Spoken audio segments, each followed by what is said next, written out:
Muy buenas noches, bienvenidos al programa Análisis, donde hacemos el más grande esfuerzo por analizar la realidad nacional e internacional de la manera más objetiva y científica posible. Hoy queremos abordar un tema, el tema de la bioética, que es un tema que nos explicaba la doctora Natalia López, quien es nuestra invitada, que empezó a florecer más o menos en la década de los 80, precisamente con el advenimiento de esta nueva ciencia de la biotecnología. Y bueno, ella anda dando una serie de conferencias aquí en Honduras y la escuchamos en la mañana en otra entrevista muy lúcida, muy coherente, y queríamos abordar una serie de temas que no abordaron en los otros programas porque le queremos dar otro enfoque. Así que queremos comenzar por agradecer a haber aceptado nuestra invitación. Muchas gracias a ustedes por hacerla. Sí, doctora Natalia López, usted es, cuéntenos, usted es bioquímica. Sí, y soy catedrática de bioquímica en la Universidad Española y además ahora desde hace unos años soy la presidenta de la Asociación Española de Bioética y Ética Médica, que justamente tratamos de analizar estos problemas que presenta especialmente la biotecnología, la aplicación de esas técnicas a las personas y también informar de los avances que se van dando en estas áreas de la biología humana, especialmente las neurociencias, las ciencias del cerebro, que están permitiendo que conozcamos con precisión una serie de procesos que se dan en las personas y que permiten quizás también entendernos mejor y para así poder también juzgar qué es ético y qué no es, qué es lícito y qué no es lícito en estas intervenciones. Exacto, en el cuerpo humano. Porque o sea, está la cosa que ya porque es legal no necesariamente tiene que ser ético, claro. Por ahí va la tesis central de lo que usted maneja. Porque tiene un rendimiento económico, porque tiene una bandera política, es decir, hay cuestiones que directamente dañan la dignidad humana, no merecemos ser tratados así y sin embargo pues puede haber otros intereses, muchas veces ideológicos también, que hagan pues que disfracemos e incluso convirtamos algo que es un daño a la persona en un derecho de hacerlo, etcétera, ¿no? Entonces un análisis profundo desde... Sí, pero mire, hay algo que me interesa. Usted me explicaba extra cámaras que, por ejemplo, con los 80 cuando nació este concepto de la bioética, era la cosa de que estaban haciendo nuevos descubrimientos en la manipulación genética y la idea era de que había que establecer una serie como de reglas éticas, claro, para que, decía, y el objetivo era frenar, creo que utilizó el término usted, frenar el avance de ese campo biotecnológico hasta que no se tuviera claridad sobre, por ejemplo, si los nuevos, digamos, productos que se estaban sacando iban a tener repercusiones demasiado negativas sobre el medio ambiente o sobre la persona humana. O los animales. Entonces, pero ¿en base de qué? Por ejemplo, ¿en base a qué ejemplos concretos es que llevaría a pensar al ser humano de que sí hay que ser muy prudente en eso? Sí, vamos a ver, el conocimiento científico siempre es un bien, pero la forma de conseguirlo no siempre es correcta y después las aplicaciones de esos conocimientos son ambivalentes, o sea, con un mismo conocimiento uno puede emplearlo para curar o para matar, puede emplearlo para hacer una carrera en el espacio o puede hacer una bomba atómica, es decir, al final el conocimiento de la física o de la biología es el mismo. Claro, pero esos no han sido los temas de debate. No, o sea, entonces, fecha. O sea, por ejemplo, cosa es un tema que... volvamos a ese punto que me parece, a mí al menos en ese momento me despertó el interés por la bioética. O sea, tratemos de hablar con ejemplos porque el televidente, ¿verdad? No puede seguir el discurso abstracto, teórico. Hubo un momento en que supimos que podíamos coger una bacteria y meterle un gen y transformar esa bacteria. ¿Qué se nos presentaba ahí? Pues decir, bueno, muchas medicinas sabemos que son productos humanos, que es muy difícil, por ejemplo, la hormona de crecimiento, la insulina, tiene que ser un producto humano, es muy difícil el sintetizarlo o por lo menos purificar en cantidades suficientes, ¿no? Entonces dijimos, bueno, pues vamos a hacer con una bacteria, metiéndole el gen de la insulina, la hormona de crecimiento, factores de coagulación en de la sangre, pues nos la fabrica una bacteria y nosotros la aislamos de ahí. Bien, eso es un descubrimiento, una aplicación de un descubrimiento genético muy importante. Y ¿qué pasa? Que un científico tiene que pensar en primer lugar qué consecuencias tiene la aplicación de, no estoy tratando con una piedra, estoy tratando con un ser vivo, con una bacteria. Entonces, ¿qué me puede pasar? Es muy teórico. Mire, vale. Por ejemplo, un tema que es muy frecuente y que creo que lo escuché hoy en la mañana, en las entrevistas que tú... Era el referente de que con la nueva genética se está logrando en el Petri dish lograr seleccionar ciertas características de la, no solo enfermedad, en este momento ya están logrando diagnosticar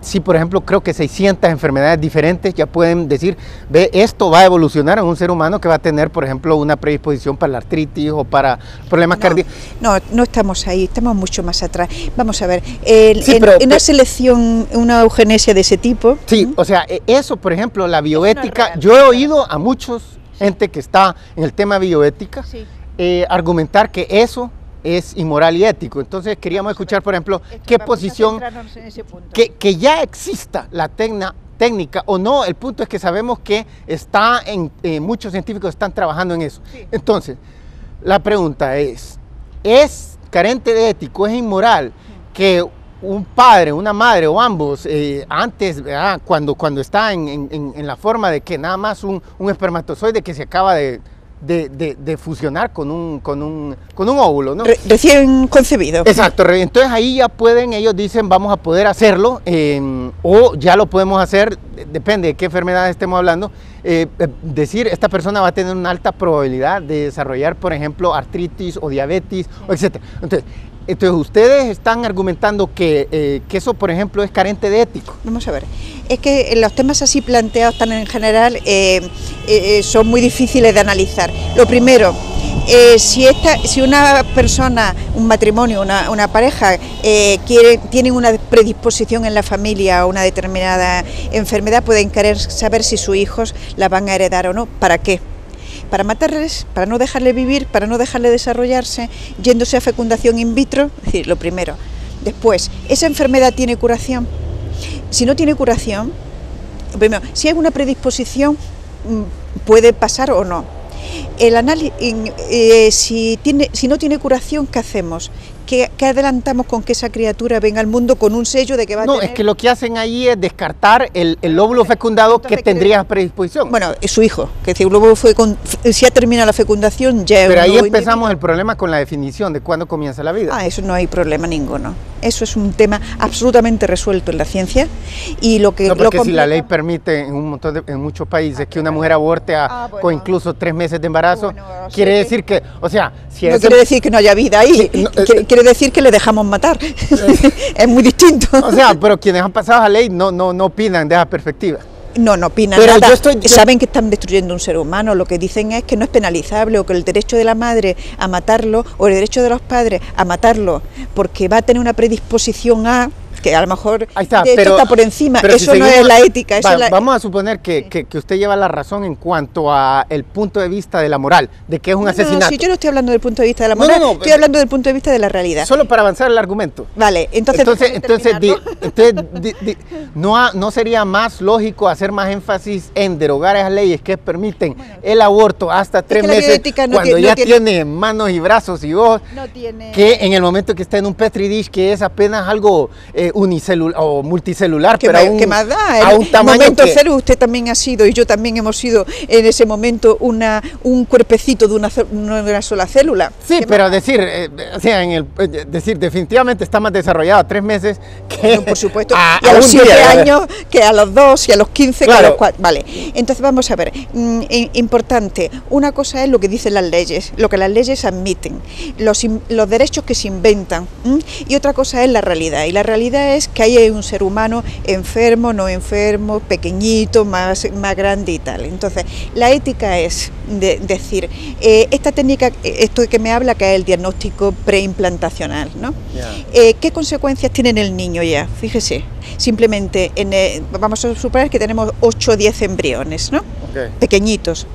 En el día 3 de vida, que tiene 8 células, de una bolita de 8 células, que no ha aumentado el tamaño del óvulo, tienen ese mismo tamaño, le quitamos 2 células. Esas 2 células las analizamos y nos cuesta crecerlas para tener material suficiente para analizarlas 48 horas, que es el máximo que se puede tener en el laboratorio. 3 días más 2 son 5. A los 5 días el embrión se pone en su madre o en un útero de alquiler y se puede implantar y desarrollarse o se muere. No hay otra. Entonces, tengo 2 días para hacer un análisis corriendo de esos 8. A los cuales le quita una cuarta parte de su cuerpo ya, y además los he llevado a fecundación in vitro, que pueden tener muchas consecuencias en su salud posterior. O sea, hay consecuencias, por ejemplo, muchísimas, para quienes han nacido por de supuesto, forma, por supuesto. Y con el diagnóstico prenatal que se ha empezado a hacer hace muy pocos años, la experiencia es que nacen muy poco después del análisis, es decir, los matamos con el análisis, y vamos a ver cuando son niños maduren, qué consecuencias tiene, o sea, haberle quitado una cuarta parte de su cuerpo cuando tenía 3 días. Hipotético, pero es real. Por ejemplo, la primera niña que nació en probeta, ¿cuánto fue esta muchacha? Yo creo que tiene como 32 años, 32, sí, algo así, en los 70. 32, 33. Por ahí. Ajá, entonces, por ejemplo, pero un momento. Entonces, a esa niña no se le hizo ningún tipo de análisis. ¿Qué dicen los estudios en función a esa gente que ya ha acumulado los estudios 20, dicen, 25, 30 los años? Los estudios dicen mundiales, que hay una predisposición, hay un riesgo de una serie de enfermedades graves multiplicado por un factor muy alto. Por ejemplo, yo he analizado, llevo al día la literatura científica en este tema porque hay una alerta pediátrica muy fuerte. Ajá. Entonces, hoy sabemos que el riesgo de que sufran enfermedades muy graves, algunas de ellas neurológicas, que cursan con retraso mental. De esto es 10 veces mayor en los niños de fecundación in vitro, sin diagnóstico prenatal, ojo, que el diagnóstico prenatal hace muy pocos años, hace 4 o 5 años que se ha empezado. ¿Pero qué hay si mejora la técnica? No hay mejora de la técnica. No, por este momento, o sea, mire... No hay mejora de la técnica. Mire, a través de la historia de la humanidad hemos visto que toda tecnología, cuando nace, es sumamente primitivo. Pensemos en los automóviles de finales del siglo XIX. Los aviones, todo, las medicinas, tenían 1000 efectos secundarios. Hoy día les han quitado infinidad de efectos secundarios a infinidad de medicinas, no a todas, pero a muchas. Pero bueno, me está hablando de cosas externas al ser vivo. Entonces, un proceso que se da en la vida misma, que no es una cosa que le añadimos, que puede estar mejor añadida, o no es una prótesis que le ponemos mejor o peor, es que estamos incidiendo en su misma vida. Eso no ha mejorado el índice de eficacia de la fecundación in vitro. Es el mismo hace 32 años que hoy. Bueno, vamos a tener que hacer una pausa porque nos la piden y cuando regresemos nos va a continuar explicando ese tema. Perfecto.